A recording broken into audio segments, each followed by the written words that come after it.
song. I'm going to sing a song to all the Chargers fans that are out there and tuning in. And the song goes like this. Na na na na. Na na na na. Hey, peace out. San Diego Chargers are fortunate to have Lance Allworth. On blue, ready? Don Coryell.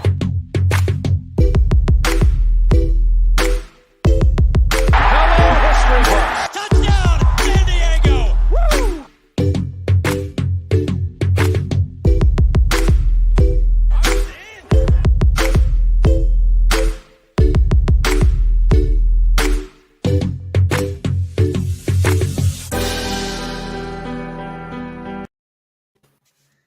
What's up? Welcome into the newest episode of Nuts and Bolts. I'm Mike on the Mike Sports, and I'm here with Tony Tucker.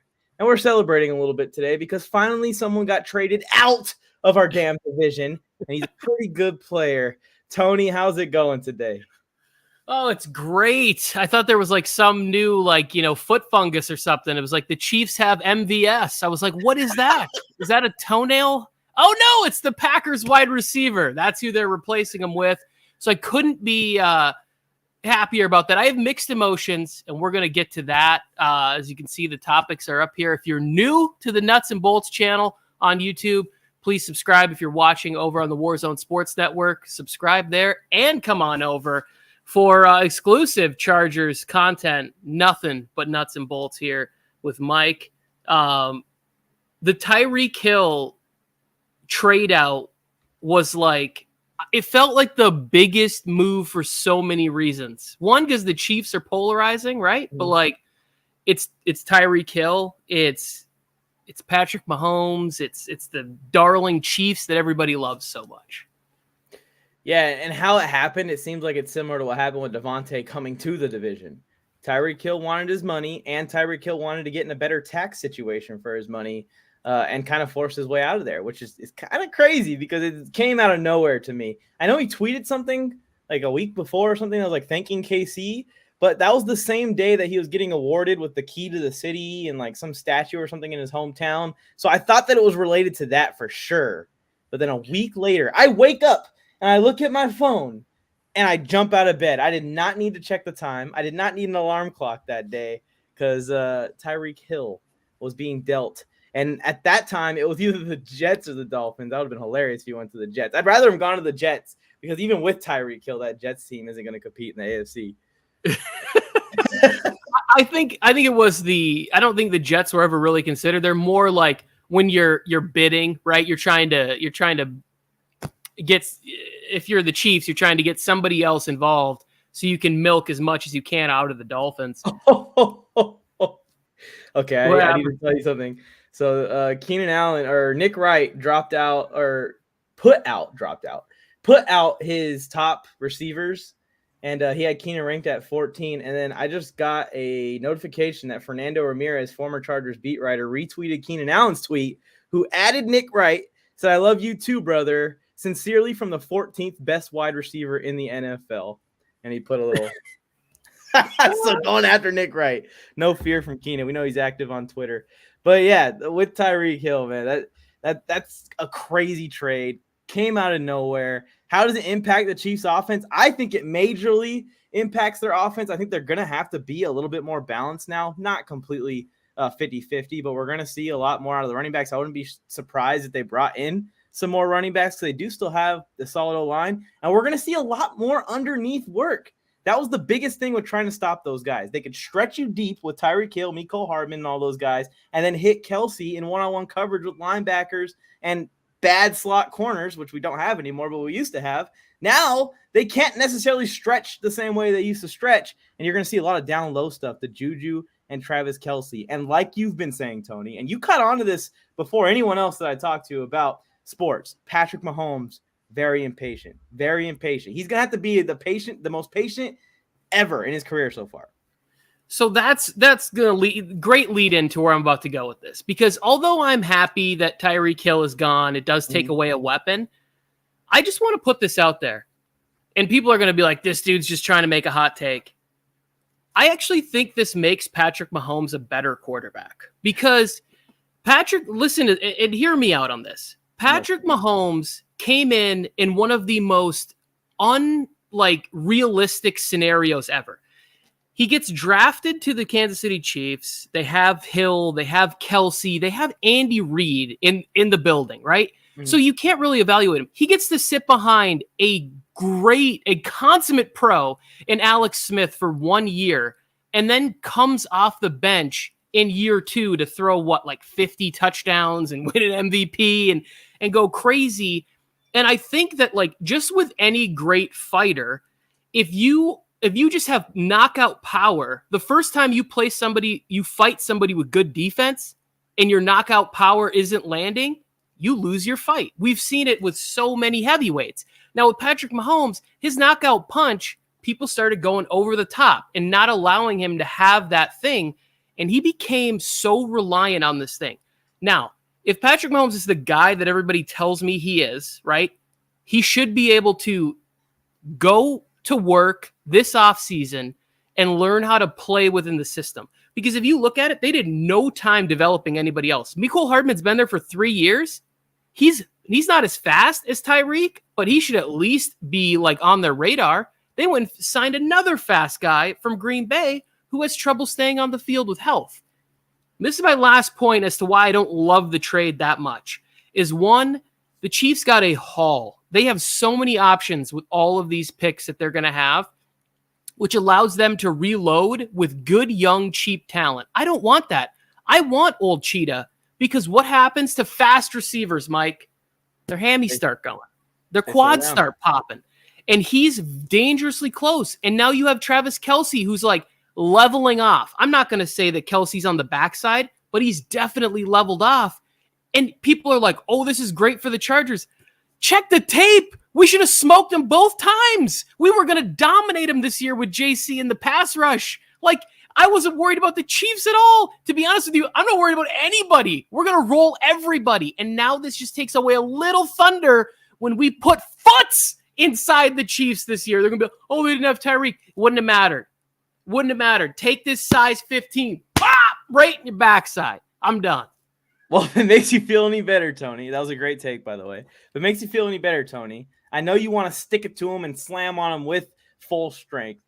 The Chiefs' kingdom has come out, at least on my post, and they have come to my page, and they have ravaged my page with, we don't need Tyreek Hill. So I'm waiting for that to age. We're going to see how that goes, Chiefs kingdom. They can't make that an excuse this offseason or this upcoming season, because during the offseason, they have said that they are okay, that they're going to be fine with Juju and their draft pick. I keep trying to explain to them that the chances of you drafting a rookie and him being at the level of Tyreek Hill in year 1 are basically zero. I mean, less than 1%. You have to draft Justin Jefferson, knock on wood, or Jamar Chase to bring a receiver in that level. And that happens not really once a draft, maybe once every 5 drafts. We've been blessed with really good receivers lately, and I do think there are good receivers in this draft. No one that I would bet is going to be Tyreek Hill in year 1. And I am in love with that kid, Garrett Wilson. They have no chance at him. He's going to get drafted before them. But there's no one there that I would say, yeah, go get him. He'll replace Hill, and he's going to also, and it's going to be all fine and dandy. Now what's going to happen is Patrick Mahomes is going to get pissed when Mecole Hardman is not getting any separation deep, because yeah, he can run straight, but so can everyone else. Everyone in the NFL can run straight.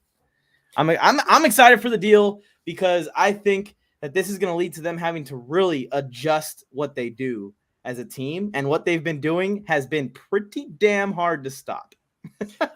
The other thing is that I think kind of when I say it makes him a little bit better. And what's going on? I see Charboy jumping in here, Joe Morley with a little bit of hate. I'll deal with you after this show, Morley. But I think part of the reason that makes the defense even worse for the Chiefs is that when they get those just big bang, bang plays, the Chiefs defense might have been on the field, right, for a 16-play drive. And then Mahomes comes out and hits Tyreek Hill for a 76-yarder on the first play. And the defense is like, I didn't even get to drink any Gatorade. I didn't get to do anything. So now if they are forced into some more methodical drives and Patrick Mahomes actually uses his checkdowns properly, it could help out there for them too. Again, like I said, once Khalil Mack went down and then you bring in J.C. Jackson, I feel zero worries about any offense. It doesn't matter what offense it is. And we ain't done. We got the draft coming as well. But yeah, I'm excited. I'm excited for the season. I think their defense is going to be bad too. Talking about aging players, I mean, Chris Jones, when is that going to happen? I mean, D tackles can't keep doing it and being the only good player on a defense for year after year after year. We saw Honey Badger fall off a little bit, but he still was a heart and soul of that defense. He stands in the middle and he yells at those guys to try and get them hyped up when they're in a 38-35 freaking burner. So they don't even got motivation to hold them up anymore. We'll see what happens. On to the next topic. I think that was good enough. Yeah, just let's talk real quick. I love what Keenan's comment, right, where he was very vague about who he was saying it was going to expose. My thing is, this is good for the rivalry. Patrick Mahomes said the thing, and you know the quote better than I do about Justin Herbert being... Yeah, well, he flopped it. He said, I'll see it when I believe it instead of I'll believe it when I see it. But yeah. With his little Kermit Frog voice. I wonder how his honeymoon went this last couple weeks. Oh, it must have just been awful. Like I bet his wife was just like throwing martinis in servers' faces. He's like, honey, you can't do that. She's like, just shut up. Shut up, Patrick. His brother's over in the corner. Just imagine she actually is like toasted, like, and he is just looking at the news, like rolling in one after another. I'm sure it was a stress-free honeymoon, Patty. But congratulations on the new marriage. I'm sure on the nuptials, bro. That's awesome. Marriage is a beautiful thing. I'm sure that those distractions off the field will stop any minute now. Charboy talks about them getting Jarvis Landry. I don't think Jarvis is a good fit because you brought in Juju, and that's they're kind of eating in the same pile there. I think the MVS thing was the right thing. He's a veteran with speed who comes from, a pretty high demanding offensive situation. So Jarvis has still got some juice left. I just like him better on like Indianapolis. Shit, can we send somebody to the NFC? I like him better on, I don't know, like fucking Green Bay. Just get out of the NFC. New Orleans. Get him in New Orleans. That'll be fun. Yeah, there you go. Perfect. There you go. Yeah, let him run underneath routes for Jameis, rack up that completion percentage. But I do love the Keenan tweet at Patty Mahomes, not really on purpose. Remember Joey Bosa was talking about Derek Carr kind of like shriveling up at the end of games. And then sure enough, it happened. And I saw a clip of that game, the earlier one in the season. We won't talk about what happened after that. That was Brandon Staley. That was mostly Brandon Staley. But the earlier game in the season, there's a clip. Carr is looking like down the field right at a wide open wide receiver, and he just tucks and goes down. How would you do that? But yeah, I love seeing the players going at other players in the rival teams. Yeah, wait till they grab one of let Russ cook spoons and snap it over their leg. Derwin just picks him off twice in Broncos country. It's going to be great. I already forgot the order of the topics. Well, we talked about Mahomes. We talked about Tyreek disappearing, giving them the peace out. So I'm going to let you go ahead, Tony. I'm going to put my mic on mute. You tell me when you need to let go because one of your favorite players in the league is now on your favorite team in the league. Okay. Chargers fans, I need everybody to be excited like me about Gerald Everett. Gerald Everett is so talented, so good, so underutilized in such bad situations, right? Comes out second round of the draft, ends up with very limited Jared Goff. Jared Goff's probably a nice man and fine and whatever. He is not Justin Herbert. He's not going to be in this offense. Last year in Seattle, problems. Russ really wasn't that good if you go ahead and look at all the numbers and everything else.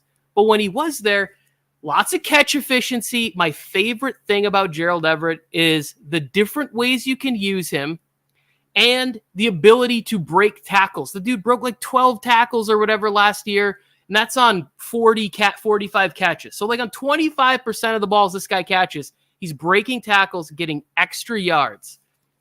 Now I'm going to start a new tradition here where I always make predictions about stuff, and then I'm never held to them. So what I'm going to do is at some point I'm going to find a pen and paper. I'm going to write it down. I'm going to start taping my predictions that I feel very strongly about to the wall, and we'll revisit it next year on the draft. The 2023 draft, we'll do a video where I sit down and revisit all the dumb shit I taped to my wall for the year. The first one is going to be that Gerald Everett will be similar to what Hunter Henry was his last year here, right? I went and looked it up. Hunter Henry played in like 14 of the games, had like 60 catches on 90 targets. He had a little low touchdown number or whatever. But I'm going to say this. Gerald Everett comes in.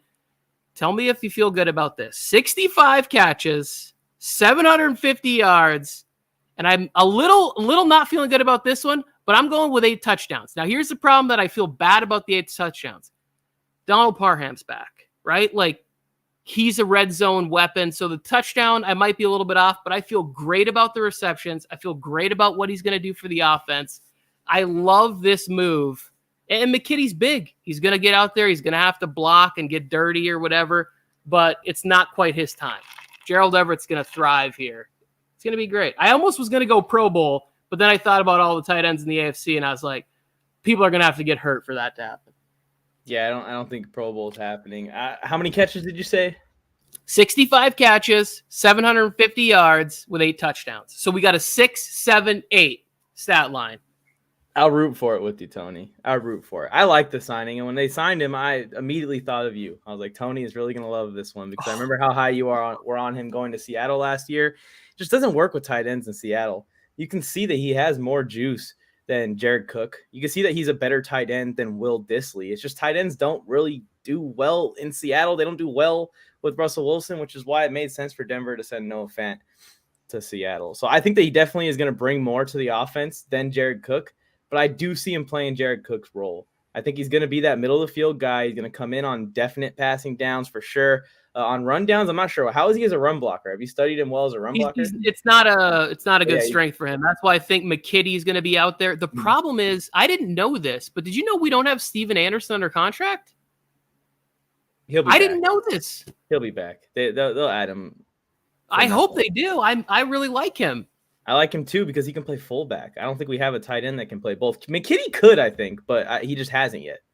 Yeah, he's not quite as big as Anderson's stocky, right? Like he's really big through the shoulders. I think the problem with Anderson on the roster is what do you do with Gabe Neighbors? And then I saw some rumor where it's like Gabe Neighbors and Herbert are like good buds. You don't want to be cutting. They live in the same house. Yeah. Well, there you go. Even better than that. I mean, I really got to get on the old TMZ of the Chargers and find out. I didn't know they were roommates. They literally live together. So cutting Gabe Neighbors, all you're going to do is just like, all right, Gabe Neighbors, you have been cut from being a teammate. Now you're just a buddy. Yeah. We're going to pick up his portion of the rent money until Herbert's contract kicks in. Like, yeah, what's that conversation? We'll cover the brisket and, the pellets for the grill. I mean, at some point, like Gabe Neighbors in this offense is probably going to come out of it. I don't see us using him and Anderson and McKitty down the line. So we'll see what happens with that. I'm not too concerned about Gabe Neighbors. I've seen him make one good play in his entire career so far. It was a great play. He saved Herbert's ass on a play. Herbert rolled right on the goal line and then just turned and launched a missile like 50 yards across the field. That was only actually a 5-yard pass, and Neighbors caught it. But yeah, that we'll see what happens with that. I don't know. I just think I think Everett's gonna come out on the play action downs, which we've seen Lombardi run a lot, and the run downs. So I don't know about that much volume, that many catches, but I definitely think he has more juice than Jared Cook. So I'll give him the yardage. I think 750 is a lot. I'll probably go 600 if I'm doing a guess, but I'd really have to sit down and look at it, like really break it down to give you my stat prediction on Gerald Everett. I think that Mike Williams, Keenan Allen, and Austin Ekeler are still the highlights of the offense by far, not even close. Oh, yeah. Well, especially that. I was preparing to make a video on whether or not Mike Williams could join the top 10 since he's now a top 5 paid wide receiver. Well, I mean, after these contracts, he's probably like 7 or 8, but I just would really – I went back and looked at it. I did a bunch of stuff on Lombardi's time with the Lions and whatever, and it's hard to compare because Megatron was there. He was at the end of his career. It's hard to compare anybody to him. Like between first and second year in that offense, what it looks like. The second year in Detroit was just really bad because they had done well and they had a tougher schedule that next year. They'd won 11-5 the year before, finished second in the division. Now all of a sudden they started off the next year and it was pretty rough. Yeah, SoCal Slime saying we needed more over here. Needed more yak at tight end. That's the biggest thing I'm excited about with Gerald Everett. Like you said, Jared Cook really couldn't move. I wouldn't be surprised if we hear retirement news out of Jared Cook. But 37?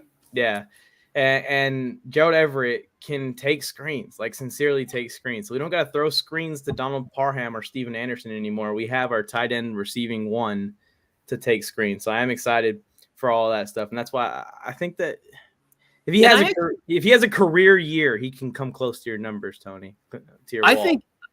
Well, it would be a career year for him for sure. I think Everett has a little bit more. You better be drafting him in every fantasy draft again. Oh, no doubt. But I think the hype on him is going to rise so much, Mike. I think possibly just anybody connected to once Matthew Berry gets on there and he's like, I think Gerald Everett could have 1,000 yards this year, and everybody like he'll be drafted as like tight end 5 or 6. Yeah, 1,000 because he's connected to Herbert. Because think about it, X gonna have like 1,500 all-purpose. Herbert's gonna freaking run for 400 again. And Keenan and Mike are both going to get 1,000, hopefully. I was talking about the Mike Williams situation in the comment section, going back and forth. Someone didn't believe me when I told them, like, after last year, I think you could make a sincere conversation, maybe not lock it in yet, that we got a 1A, 1B situation at wide receiver 1. I think Mike Williams is approaching – Keenan Allen's coming down as Mike Williams is going up to his prime. I think that they're going to be intersecting at a good spot playing together next year. Definitely. And you and I have talked about this privately a lot too, where it's like, why not bring Keenan into the slot and put Palmer outside and let him go to work and Mike Williams on the other side.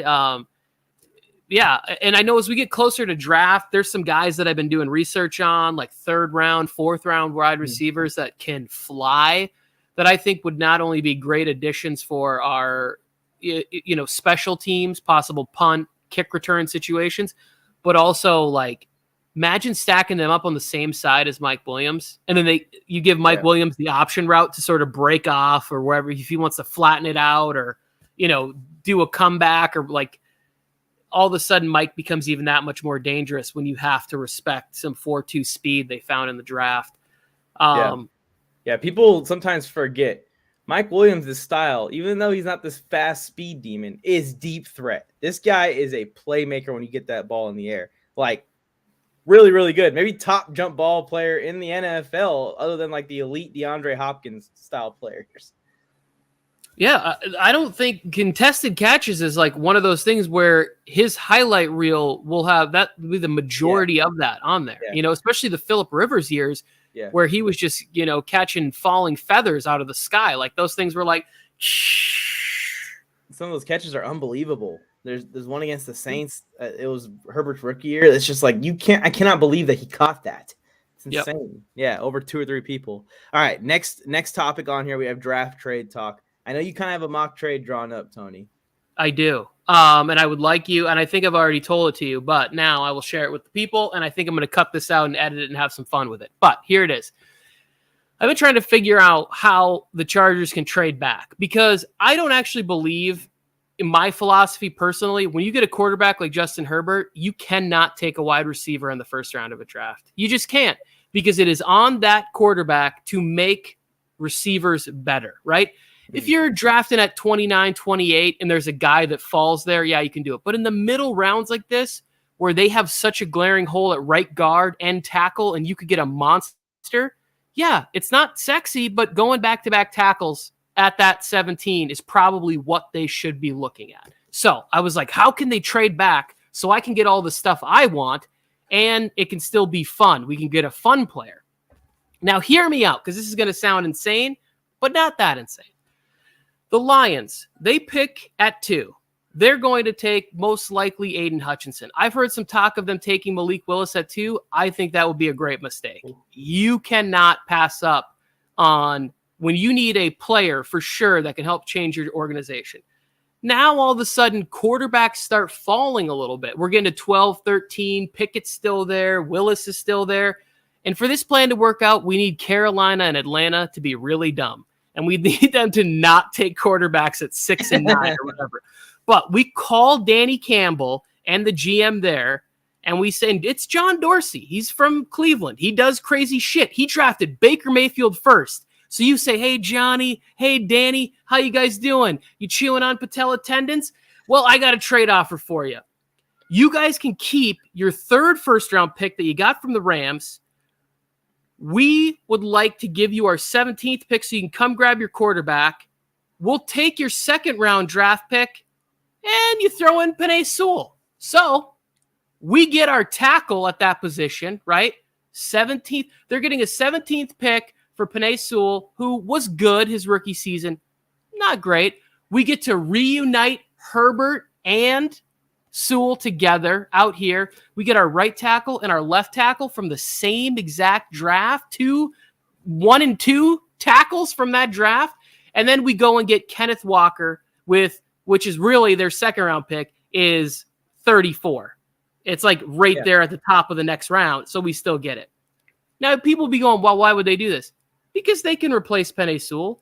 And it's not like they're trying to protect Jared Goff. You know what I'm saying? Like they're gonna bring in the quarterback, and then they're gonna be at the top of the draft next year, picking 5, 6, 7, and be able to get the next tackle out of Alabama or Georgia or wherever the kid's coming from. That's an absolute monster, and we get Mike. What do you think of this trade? How happy would you be if this happened?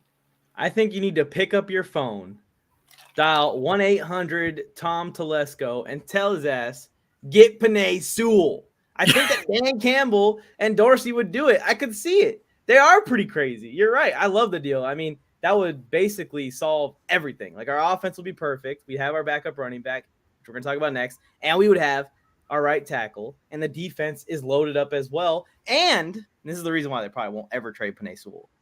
Everyone's going to be on rookie contracts. Everyone. The whole freaking team's going to be on rookie contracts. So we're not going to have to worry about it for like 2 more years. The Super Bowl window will be 2 to 3 years or so with that roster. But that would be crazy if that, like, say we're Chargers are on the clock. The Chargers traded back. I'd be like, oh, cool. We traded black.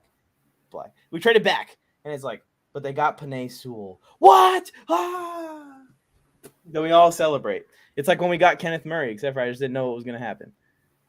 Well, yeah, I don't want to go. I don't want to go into Kenny Murray. I'm not calling him by his, government name until he starts playing better. So, but they could also get a really good tackle. They could get, Charles Cross or whatever from Mississippi State, and they would be able to be right there again. And one of the strengths that people don't know about the Detroit Lions is their offensive line. They have a lot of good players on there already. They don't have a left tackle. That's why they drafted Sewell, but there was a lot of rumors last year that he wasn't what they were expecting. He struggled a little bit. Simply Dab. You just missed it. I just did a trade where we traded back with the Lions and we got Penei Sewell and pick number 34 of the second round. And we stole day 1 of the draft, even though we didn't draft one player on day 1. I'm thinking that they may actually be looking at right tackle in the draft now, whether it's second round or first round, what it's going to be. I'm also thinking that they're going to trust Hymus to be the right guard, which I like that move. I think that's a good shot there. He'll be next to Corey Linsley. He'll be protected. Hopefully he's got a good right tackle, whoever it is. But seeing Billy Turner go to the Broncos today, that kind of nails it for me that the Chargers are probably looking at the draft for right tackle, the draft for the second running back, and maybe they're still looking at linebackers in free agency and corners in the draft as well. So we'll see. That'd be crazy if we had Sewell and Herbo back on the same team together. They dominated college together. Yeah, I'm just quick recap because Simply Dab just jumped in and he's one of my favorite people. We appreciate you coming back all the time.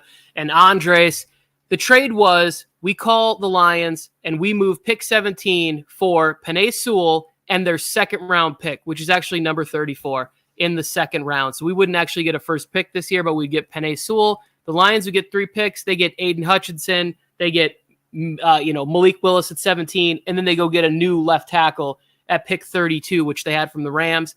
Everybody loves that draft for them. Oh, Mel Kiper's hair gel leaking all over his face, and whoever's on NFL Network there. The Lions did great, even though they got rid of Penei Sewell and Justin Herbert and Sewell, Slater. Whew.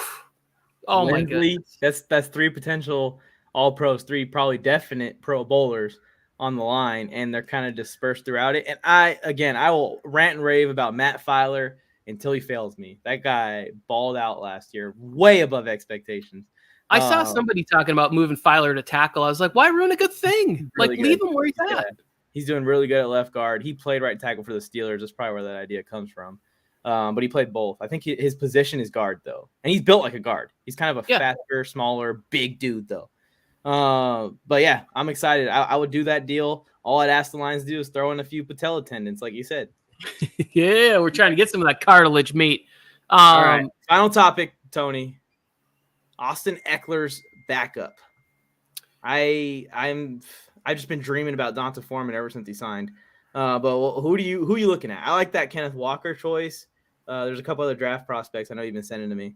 Yeah, I don't think Kenneth Walker is going to make it to the third round, but there are a couple other like big bruising guys that are like 220. There's the kid out of Florida. Let me go ahead and check this real quick. Dameon Pierce, who's not really good with his hands, but we don't need a pass catching back. We don't need this guy to be third downs because you have Ekeler, but you could give him that, the rock there.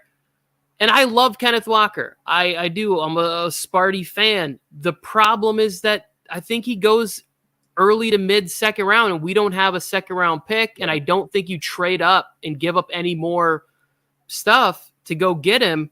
Let me see. I got a couple more names I want to talk about here. KC has a bunch of second round picks now, so I'm sure that he will not be getting through the second round. There's the kid, Pierre Strong is another guy that I've really enjoyed watching out of North Dakota State. That'll be there. And then the last one would be the big kid, the big bruiser from Alabama. I think it's Brian Robinson Jr. I like him too. He's a big dude, and I think these guys will be able to come in and be a sort of a different style. But really, the kid from Florida is a legit third-round possibility. Dameon Pierce is his name, and I was watching a bunch of his film at Florida last night, and he runs with aggression, and I would love that because Ekeler runs hard too, but he's, 27, 28, and he's not really built for that. I know he looks good with his shirt off, but you don't want that dude with his skill set running into linebackers. And yeah, I'm pretty sure not last year, but the year before in 2020, he may have took 500 hits in a season, which is insane that he stayed healthy through all that. I do not want to go into next season with Joshua Kelly, Austin Ekeler, and Justin Jackson being the running backs on the team. Joshua Kelly has shown that he's a liability. Justin Jackson has shown that he's basically Walmart Ekeler. He can't really do much more on. And he's always hurt. And he's always hurt. We do need that bruiser back, and I think it is very important. If our run game wants to succeed next year, when we need to run the ball, which is not going to be very often, but we're going to run the ball sometimes, we need a definite threat that could run a man over. And I know Ekeler can run a man over. I just don't want Ekeler running men over on every single play. Yeah. And let's say hypothetically we're in Buffalo for an AFC championship game and it's cold out there. It would be nice to have a guy who had 100, 125 carries throughout the season. Mm-hmm. I'm not saying we're drafting this guy and he's taking over. By no means is that the case. Ekeler should still be carrying the ball 8 to 10 times a game. But the amount that he carried it last year, it's not sustainable for him to be great and effective long term. That catch that he made downfield on third down, I forget who it was against. The one-hander? And he just was at the Cowboys game or something, and he just gets smashed. And I'm like, to have that sort of hands, accuracy, awareness, and know that you are about to get lit up, we can't be messing around with having this guy running between the tackles. We should be having him off tackle, screen passes, flare, fucking line him up at wide outside once in a while on wheel routes. I really want our A.J. Dillon. That's what I want. I want our A.J. Dillon. I thought Donta Foreman was a perfect guy, but I didn't think we were going to sign him because I knew he was probably going to get some money. He performed well for the Titans. Almost filled in for Henry. Almost. Yeah. My favorite Deontay Foreman highlight now was when J.C. Jackson chased him down and punched it out in that game. That's what we were thinking too. We want Josh Kelly off the team. I mean, he ain't got a number no more, so I don't know what jersey he's going to wear. But, he's saying that he wants someone better than Josh Kelly between rounds 5 and 7. Are we going to re-sign Roberts? I'm not sure. Roberts is an older player. He did bring something. He did fumble that one time, so that hurt us a lot in that game. but he did have the big return also. And he took back our first touchdown off of a kickoff in my memory.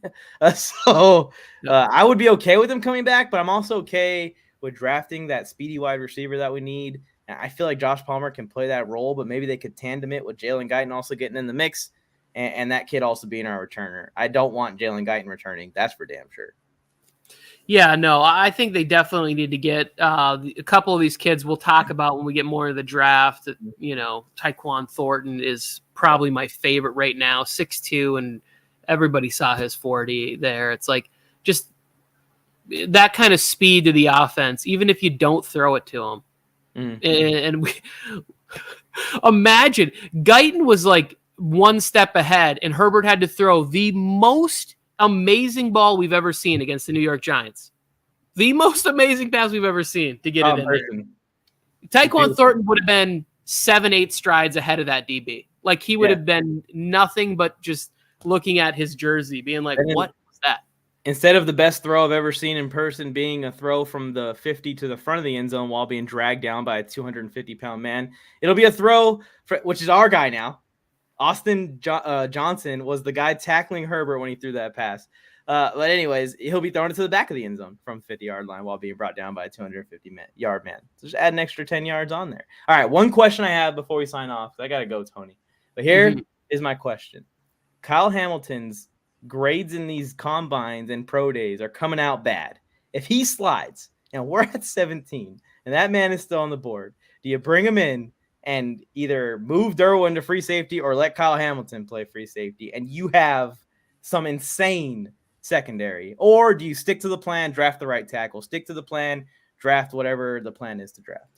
So I honestly believe this. Staley's fingerprints are all over this offseason, right? If you look at the pieces that have come in here, the guys he's familiar with, and everything else, if Derek Stingley Jr. drops or Kyle Hamilton drops, and Staley can bring these guys into his system, I have no doubt in my mind that they will scratch the plan and they will go, hey, we'll get a tackle in free agency. Because there's still quite a few right tackles that are out there. I don't really think they're good, but they don't have a home. Eric Fisher, I believe, is unsigned still. He's only 31. He's coming off of back surgery. But yeah, I think you cannot pass on somebody. I don't care what the combine did or whatever. Go watch Kyle Hamilton play football. It is insane. Him and Derwin together, you'd have to move Nas to like nickel corners or something, maybe dime or whatever they're calling the defenses now. Like, you can't pass that up. Two guys 6'3" with that sort of range, speed, tackling ability, it would be nuts. I 100% agree. I'm glad that you said exactly what I would say if I was asked that question.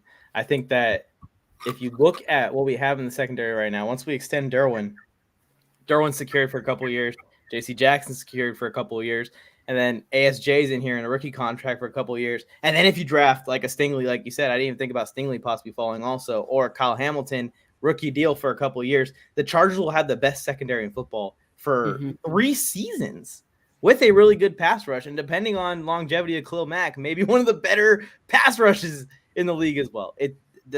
The possibilities are endless for the Chargers in the draft, and that is the luxury of having number 10 on your team. And I'm very, very proud and very happy to say that.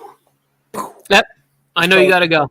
I think either of those picks would make Michael Davis expendable next year, and I love Vaca. Yeah. So and that'd be sad, but that's what it would do. It's his time. It's his time to either become something a little bit more than what he is. He's been good, not great, or with Tyreek Hill. See you guys later. Thanks for tuning in, Nuts and Bolts. Tony, any last words before we go? Nope. Appreciate it, Andres. Dab. Bolt up. Bolt up. Share this with your Chargers friends. We'll see you guys next week. Same time, same place, in different shirts maybe. San Diego Chargers are fortunate to have Lance